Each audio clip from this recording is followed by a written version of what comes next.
नमस्कार, कोटपुतली एजुकेशन में आपका हार्दिक स्वागत है। मैं पंकज सहरावत उपस्थित हूं आपके सामने महत्वपूर्ण जानकारी लेकर। आज हम बात करेंगे जनरल इंग्लिश पेपर कैसे होगा पास। अब कल भी हमने वीडियो अपलोड किया था, लेकिन कुछ ऐसा इशू हो गया कि सिलेबस का मिस्टेक देखने को मिला। इस कारण से आपको थोड़ी सी परेशानी हुई होगी। काफ़ी विद्यार्थियों के मैसेज आए, उसके बाद मैंने चेक किया तुरंत कि हाँ, नया अपडेटेड सिलेबस है इस बार। कल वाला वीडियो पुराने सिलेबस के अकॉर्डिंग बन गया था, इसलिए उसको हटा दीजिए। उसको मैंने भी हटा दिया, यहाँ पर वीडियो हट जाएगा आज, ये ध्यान रखें। लेकिन बात करें अब जो नया सिलेबस है नए सेशन के अकॉर्डिंग, जो पिछली बार भी लागू हो गया था और उसके अकॉर्डिंग पिछली बार में मैंने वीडियो बना दिया था, लेकिन इस बार ही कहीं मैंने अपलोड करते टाइम सिलेबस का शायद मैंने पीडीएफ दूसरा अपलोड कर दिया था, जो कल गलती हो गई थी, उसके लिए सॉरी। और दूसरी बात आपके लिए कि समय भी आपका खराब हुआ, उसके लिए माफ़ी चाहता हूं। लेकिन अब जो आज जो जनरल इंग्लिश का वीडियो रहने वाला है वो डिटेल से बहुत अच्छे से आपको समझाने वाला हूं और निश्चित रूप से आपका पेपर यहाँ पर पास होगा। और मैंने सुबह ही मैसेज डाल दिया था टेलीग्राम पर कि जनरल इंग्लिश का जो पेपर रहने वाला है उसका वीडियो दोबारा से अपलोड होगा, उसको आप देखेंगे भैया। और उसी वीडियो को लेकर मैं उपस्थित हूं। सबसे पहले एग्जाम्स के लिए आपको शुभकामनाएं। एडमिट कार्ड सभी ने देख लिए होंगे। बीए बीएससी बीकॉम के विद्यार्थी, चाहे रेगुलर हो चाहे नॉन कॉलेज, ध्यान रखिए राजस्थान यूनिवर्सिटी के विद्यार्थी, आपके एग्जाम शुरू हो रहे हैं और आपके एडमिट कार्ड सभी के आ गए हैं। अब बात करते हैं यहाँ पर जनरल इंग्लिश के पेपर के बारे में, जो कि पहले होने वाला है। जनरल इंग्लिश के पेपर की चले जाएँ तो यहाँ पर सिलेबस की तरफ चलते हैं। यूनिवर्सिटी ने 2025-26 का first and second syllabus semester का जो सिलेबस दिया है वो पीडीएफ अपने पास में होने वाला है। वो रहा ये देखो, मैंने कल वाले वीडियो में भी बताया था, आज भी बता रहा हूँ। रेगुलर के लिए पेपर होगा 40 नंबर का, नॉन के लिए पेपर होगा 50 नंबर का। ठीक है भैया। पासिंग मार्क्स की बात करें तो भैया आप 16 नंबर में पास हो जाएंगे रेगुलर वाले, नॉन वाले भैया 20 नंबर में पास होंगे। ठीक है, ये समझ में आई बात। जिस हिसाब से पहले सेमेस्टर 2 साल से चला रहा है उसी अकॉर्डिंग बात कर रहा हूं। अब यहाँ पे कुछ बोला गया है कि पेपर आपका होगा सेमेस्टर फर्स्ट का जो रहने वाला है, ये पीडीएफ में फिर वापस शायद इन्होंने कुछ बदला है। लेकिन देखो, अब यहाँ पे 2023-24 लिखा हुआ है, लेकिन बाहर वाला जो पहला पेज है ना उसमें इन्होंने 2025-26 कर रखा है। तो ये यूनिवर्सिटी का फॉल्ट है, इस कारण से मैं भी थोड़ा सा कंफ्यूज हो गया कल। लेकिन बात करते हैं अभी कि अभी जो पेपर आने वाला है वो इस आधार पर आपको देखने को मिलेगा। पहला पर्सन जो यूनिट से आएगा, ध्यान रखे वो कैसा होगा, वो इंपॉर्टेंट आपके लिए होने वाला है। होमोफोन्स एंड होमोनिम्स क्या होते हैं, ये 5 नंबर के आएंगे भैया, ध्यान रखे। होमोनिम्स, होमोफोन्स और होमोनिम्स 2.5 नंबर का आएगा। Translation of 5 words from Hindi to English, ये 5 नंबर का है। मतलब कि दोनों मिला के आपके 5 नंबर के देखने को मिलेंगे यूनिट फर्स्ट से रिलेटेड। अब इसको समझते हैं क्या है। ये पहला पर्सन बहुत अच्छे से आपको आता है, बस ये शब्द आपने कभी सुने नहीं होंगे। इसके बारे में आपको डिटेल से समझा देता हूं। देखो, ये रहा भैया। होमोफोन्स क्या होता है, ऐसे शब्द जिनका उच्चारण प्रोनाउंसिएशन एक जैसा होता है लेकिन स्पेलिंग अलग, मीनिंग अर्थ अलग होता है। ध्यान रखें, जैसे सन होता है, सन का मतलब सूरज भी होता है और सन का मतलब क्या होता है, बेटा भी। अब इसको सोन थोड़ी बोलते हैं, इसको सून थोड़ी बोलते हैं, इसको भी सन बोला जाता है, इसको भी सन बोला जाता है। ये होमोफोन्स है, यानी कि दिखता एक जैसा है, होता एक जैसा है, लेकिन उच्चारण एक जैसा होता है, लेकिन स्पेलिंग अलग, अर्थ अलग अलग देखने को मिलता है। तो ऐसे वर्ड होंगे आपके होमोफोन्स से रिलेटेड होंगे। ऐसा आपको पूछा जाएगा कि इनमें 4 क्वेश्चन दिए होंगे, पॉइंट ABCD दिया होगा कि इनमें से अब होमोफोन्स कौन सा है, होमोनिम्स कौन सा है, ये आपको बताना है। ठीक है, तो इस तरीके से आपको छांटना। जैसे राइट बोलने में ऐसा होता है, राइट लिखने वाले राइट को भी राइट ही बोलते हैं, लेकिन अर्थ अलग अलग है।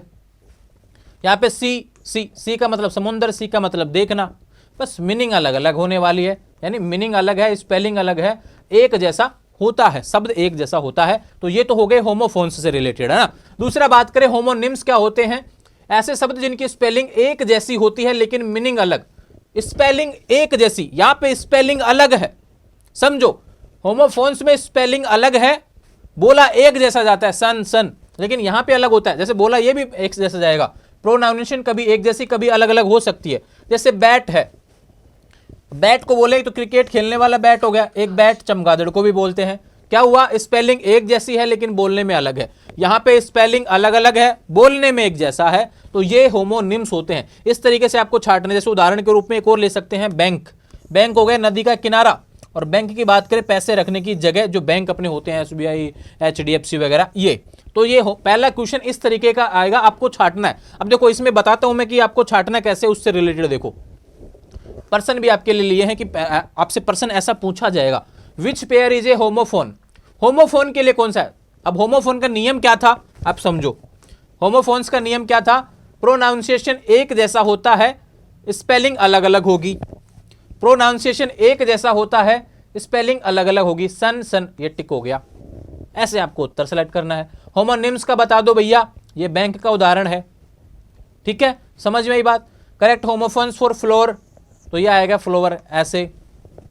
दूसरा बात करें परफेक्ट एग्जाम्पल, इसको आप स्क्रीनशॉट लेके आराम से समझ सकते हैं, ये भी काफी महत्वपूर्ण आपके लिए रहने वाला है। देखो राइट राइट, सी सी, पेयर पेयर, वन वोन, ठीक है, एक जीता। इस तरीके से होमोफोन्स के एग्जाम्पल, होमोनिम्स के एग्जाम्पल आपको देखने को मिलेंगे। मैच माचिस और मैच खेल भी होता है, ठीक है, लाइट रोशनी, लाइट हल्का भी होता है। तो इस तरीके से आपसे पूछा जाएगा एग्जाम्पल के रूप में। मैंने यहां पे समझाया किस तरीके से पूछा जाएगा, एक होमोफोन्स का बता दिया, एक होमोनिम्स का बता दिया, और करेक्ट के बारे में भी पूछ लिया गया है कि कौन सा सही है। तो वर्डिंग आपकी यहाँ पे सही होनी चाहिए, ये भी डिपेंड करता है, क्योंकि आपको उत्तर देखना होगा ना। ये अब ये तीसरा वाला आपको समझ में नहीं आएगा यार सारे सही थे, लेकिन क्या पूछा गया, करेक्ट होमोफोन, क्योंकि दो ऐसे शब्द होने चाहिए जिनका समान अर्थ निकलता है, ठीक है, वो सारी चीजें मायने रखती हैं। तो ये पहला क्वेश्चन जो आपके आएगा वो इससे रिलेटेड आएगा और काफी महत्वपूर्ण रहने वाला है 2.5 नंबर का, लेकिन आसान है, आपको बहुत अच्छे से आता है। दिन में हम 50 बार काफी वर्ड ऐसे बोलते भी हैं, लेकिन वो पता आना चाहिए कि इंग्लिश में कैसा होगा। Translation of 5 words from Hindi to English, Hindi में 5 शब्द दिए होंगे, एक शब्द आधा नंबर का रहेगा ना, 5 शब्द होंगे 2.5 नंबर के। इस तरीके से हिंदी टू इंग्लिश आपको करना है, कुछ भी दे देगा हिंदी में, उसका इंग्लिश बनाना है। न्यायाधीश लिख दिया हिंदी में, उसको बनाओ भैया क्या बोलेंगे, ठीक है। तो ये आपसे पूछा जाएगा हिंदी से इंग्लिश, और आसान होते हैं, इतने ज्यादा हार्ड नहीं पूछेगा आपसे, ठीक है। दूसरा प्रश्न इससे रिलेटेड आएगा, एक आएगा एलिमेंट्स ऑफ सेंटेंस से रिलेटेड, कुछ सेंटेंस। अब इसमें 2 तरीके से प्रश्न पूछा जाता है एलिमेंट्स ऑफ सेंटेंस में। एक बार तो क्या देगा, टेढ़ा मेढ़ा सेंटेंस दे देता है, उसको बोलेगा कि इसको सही क्रम में लिख दो। एक बार क्या दे देगा कि भाई यहाँ पे वर्ब वगैरह से रिलेटेड भी आ जाता है कि वर्ब का इशू, इसमें कौन सी वर्ब आएगी कर्ता के बाद में, इस तरीके से आपसे पूछा जाएगा। तो यहाँ पे जिसको टेंस का नॉलेज है वो, ये दोनों पर्सन सेम से रहेंगे। टेंस का नॉलेज, वर्ब का फॉर्म, यहाँ पे सेंटेंस दे देगा, वर्ब यहाँ पे जो ब्रेकेट रहेगा उसके बाद में थर्ड फॉर्म दे देगा, तो यहाँ पे हेल्पिंग वर्ब कौन सी आएगी, हैज हैव आएगा कि नहीं आएगा, इज एम आर आएगा कि नहीं आएगा। तो ये वाला क्वेश्चन जिसको टेंस का नॉलेज है वो कर पाएगा, ठीक है। इसके बाद चलते हैं punctuation of A short message with 10 punctuation marks, ये आएंगे विराम चिन्ह से रिलेटेड। आपको बहुत अच्छे से देखना है, एक पैराग्राफ आपको मिलेगा, एक पैसेज मिलेगा, 4-5 लाइन, ज़्यादा भी हो सकती हैं। उसमें ये आपसे करना है कि कहाँ पे तो विराम चिन्ह कौन सा लगे, कोमा लगेगा, पॉइंट फुल स्टॉप कहाँ लगेगा, वो सारी चीज़ें आपको देखनी है, ठीक है, कि कहीं एक वाक्य को दूसरे वाक्य से जोड़ रहा हो तो क्या लगेगा। इस तरीके से आपको ये विराम चिन्ह वगैरह आपको देखने हैं। इसका भी आपको दोनों का मिला के यहाँ पर, इन यूनिटों का मिला के आपको 5 नंबर मिलने वाला है, ठीक है, समझ में ये बात। ये तीसरी यूनिट काफी महत्वपूर्ण रहने वाली है, इसमें थोड़ा सा आप घूम जाएंगे क्योंकि आप सोचेंगे कि ये पर्सन कहां से आ गए। तो ये 3 पार्ट हैं, 3 ऐसे हैं जो आपको याद करने आपके सीरीज में दिए हुए हैं ना। सीरीज आपने पढ़ रही है तो भैया सीरीज के माध्यम से आप देखेंगे, इन 3 से 5 पर्सन देखने को मिलेंगे, 10 भी आ सकते हैं। Candidates will be required to answer 5 question, 10 person आएंगे, उसमें से 5 पर्सन आपको करने हैं, ध्यान रखें।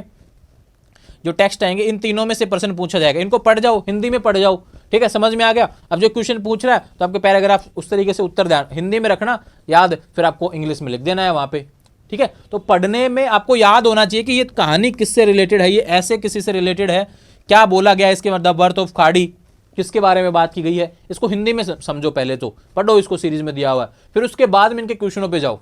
जब समझ में आ जाएगी कहानी तो अंग्रेजी तो फिर भी लिख देंगे थोड़ी घनी, लेकिन कुछ आएगा ही नहीं, पता ही नहीं होगा कि यार मैटर क्या था, हमको तो पता ही नहीं, हम कहाँ हैं, महाभारत की हो रही है वहाँ पर रामायण, तो वो वाली चीज़ भी हो जाती है ना इस तरीके से। तो आपको इनका हिंदी अनुवाद पहले आपको क्या करना है, पढ़ना है, पढ़ने के बाद में आपको इस पर अटेम्प्ट मारना है और फिर आपको इंग्लिश में इनके आंसर देने हैं, ठीक है। यहाँ पे बात करें तो candidates will be required to answer 5 question from an unseen passage, एक अनसीन पैसेज जो कभी आपने नहीं देखा होगा उसको देखेंगे। और पैसेज तो सारे, किताबें नहीं देखी यार, अनसीन पैसेज सभी कुछ ही अनसीन ही रहा है अपने तो जीवन में। लेकिन अब बात करें कि अब जो समय है उसमें आपको कोई भी ऐसा पैराग्राफ आ जाएगा, उत्तर उसी में दिया होता है, वहीं से प्रश्न पूछे जाएंगे, उत्तर उसी में ही है, बस आपको लिखना क्या है, सब्जेक्ट ऑब्जेक्ट हेल्पिंग वर्ब, इस अकॉर्डिंग आपको वो लिखना होता है। SHVO SVO वाला जो सूत्र है उसके अकॉर्डिंग आपको लिखना पड़ेगा कि पहले सब्जेक्ट लिखना है। तो आंसर देने में आपका तरीका सही होना चाहिए, इसलिए आपको नंबर मिल जाएंगे। और विशेष बात मैं एक बोल रहा हूँ, क्वेश्चन कोई भी नहीं छोड़ के आना है।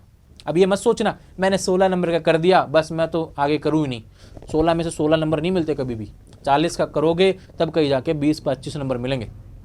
इसलिए पूरा पेपर अटेम्प्ट करना है, ये ध्यान रखें। नहीं आ रहा हो तो भी करके आना है, और जो आता है वो सबसे पहले करना है। ठीक है, समझ में आई बात? ये इससे रिलेटेड बात हो गई। एक आगे बात करते हैं, one vocabulary question for 5 words from the given passage. जो पैसेज दिया होगा उसमें से 5 वर्डों के बारे में पूछेगा कि भी कौन सा 1 वर्ड से रिलेटेड आपको क्वेश्चन है, वोकेबलरी से क्वेश्चन पूछा जाएगा। ये भी सिंपल रहने वाला है, पैसेज से रिलेटेड रहेगा। दूसरा बात करें, यहाँ पे इंपॉर्टेंट है, ये जो पर्सन है ये सूखे नंबर मिलेंगे भैया इसमें। सूखे का मतलब कि आपको ज़्यादा प्रयास इसमें करना नहीं पड़ेगा, बस आपको पता होना चाहिए कि लिखा है। अब इसमें क्या लिखा है, फॉर्मल लेटर। अब देखो सीरीज आपके पास में है, चैट जीपीटी की मदद ले लो, गूगल की मदद ले लो। फॉर्मल लेटर लिखा कैसे जाता है, अब वो किसी को भी लिखवाए, बस आपको पता होना चाहिए कि भाई इधर एड्रेस आएगा, इधर ये आएगा, इधर ये आएगा, इधर ये आएगा। फॉर्मल लेटर लिखना कैसे जाता है बस वो देख लो, फिर किसी का भी पूछे आपको वो लिख के आना है। राइटिंग ईमेल, ईमेल कैसे लिखी जाती है, किसको लिख रहे हैं, पहले वो क्या मैटर है, विषय, फिर अपना मैसेज, लास्ट में और थैंक यू वगैरह सारी चीज़ें आएंगी उसमें। तो वो ईमेल कैसे लिखी जाती है ये लिखना आना चाहिए। लगभग आता होगा आजकल, तो आज के ज़माने में तो ईमेल लिखना आता है। फिर भी नहीं आता है तो भैया थोड़ा सा देख लेंगे ईमेल कैसे लिखी जाती है ना, इसके बारे में।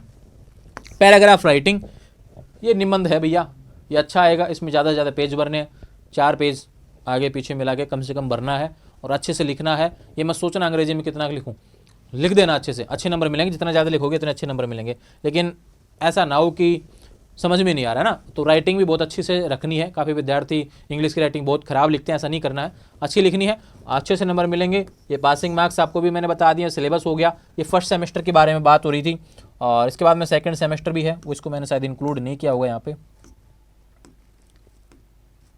वो जो मैंने कल बताया था वो सेकंड सेमेस्टर का बता दिया था। ठीक है, अभी बात करें, मैंने फर्स्ट सेमेस्टर का आपको बता दिया है। ये सिलेबस है न्यू, और ये पीडीएफ में 2025 के अकॉर्डिंग आपको डिवाइडेशन मैंने समझा दिया है। आने वाले समय में जो भी अपडेट रहेंगी चैनल के माध्यम से मिलती रहेंगी।